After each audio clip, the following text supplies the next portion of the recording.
بتعليمات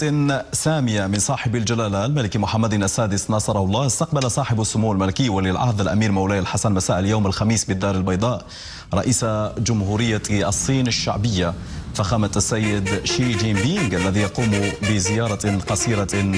للمملكة. وعند نزوله من الطائرة بمطار محمد الخامس الدولي بالدار البيضاء، وجد الرئيس الصيني في استقباله صاحب السمو الملكي ولي العهد الأمير مولاي الحسن.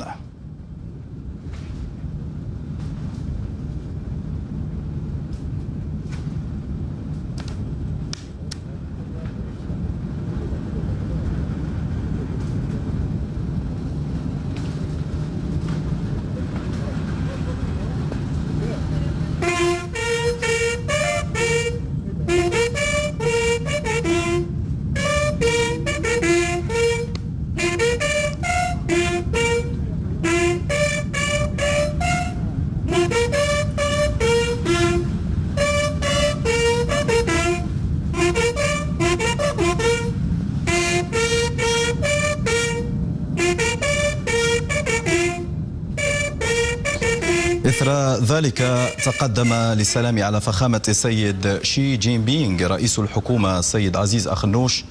قبل استعراض تشكيلة من الحرس الملكي أدت التحية.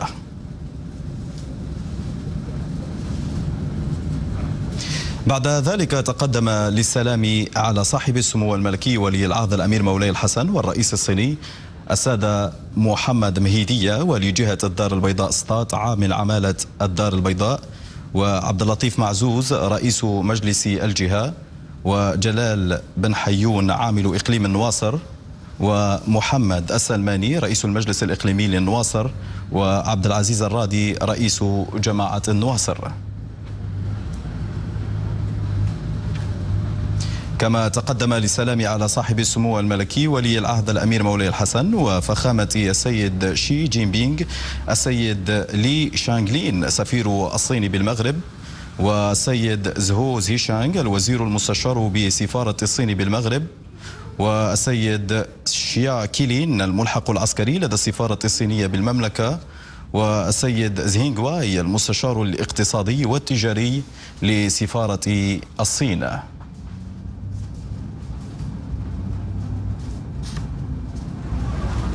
وبمدخل القاعة الشرفية للمطار قدم لرئيس الدولة الصينية الذي يرافقه وفد يتكون على الخصوص من السيد كاي تشي عضو اللجنة الدائمة للمكتب السياسي والمدير العام للجنة المركزية للحزب الشيوعي الصيني، والسيد وانغ يي عضو المكتب السياسي للجنة المركزية للحزب الشيوعي الصيني ومدير مكتب اللجنة المركزية للشؤون الخارجية، والسيدة هوا تشونينغ نائبة وزير الشؤون الخارجية التمر والحليب جريا على التقاليد المغربية الأصيلة.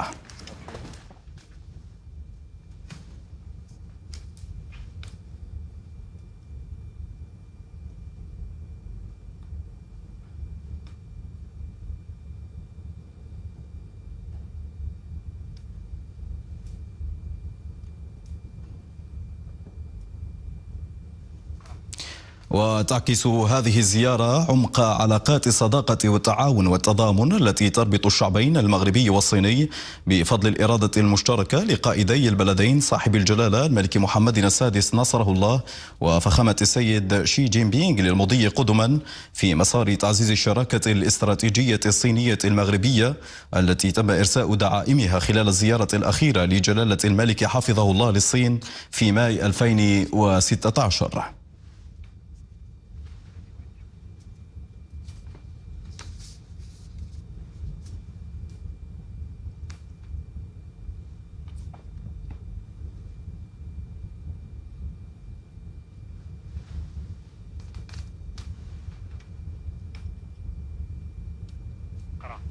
وبعد استراحة قصيرة بالقاعة الشرفية للمطار توجه الموكب الرسمي نحو مقر إقامة الرئيس الصيني بالعاصمة الاقتصادية للمملكة.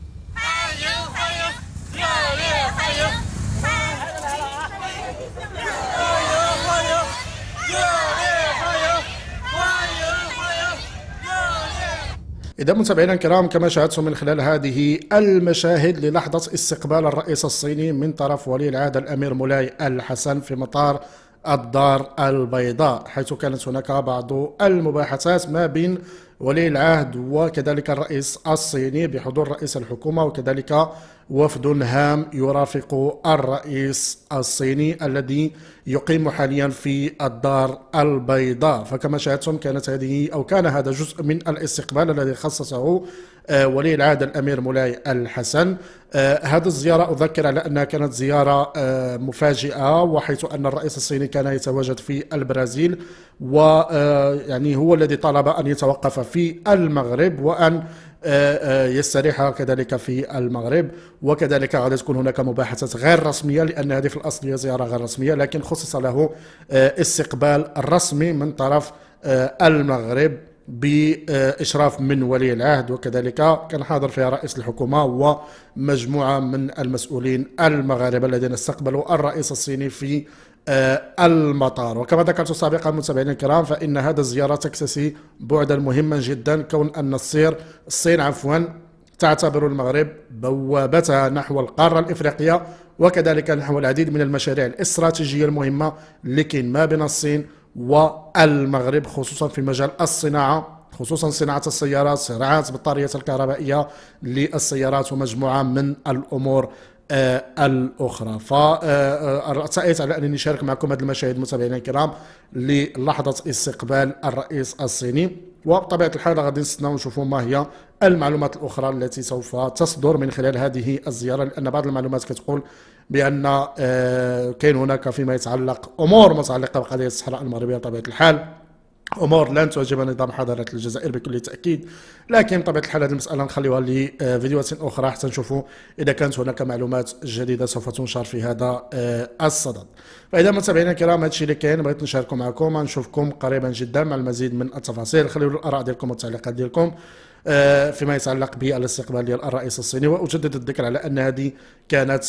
زياره غير مبرمجه، والرئيس الصيني برمجها في آخر لحظة. نشوفكم في فيديو قادم مع المزيد من التفاصيل.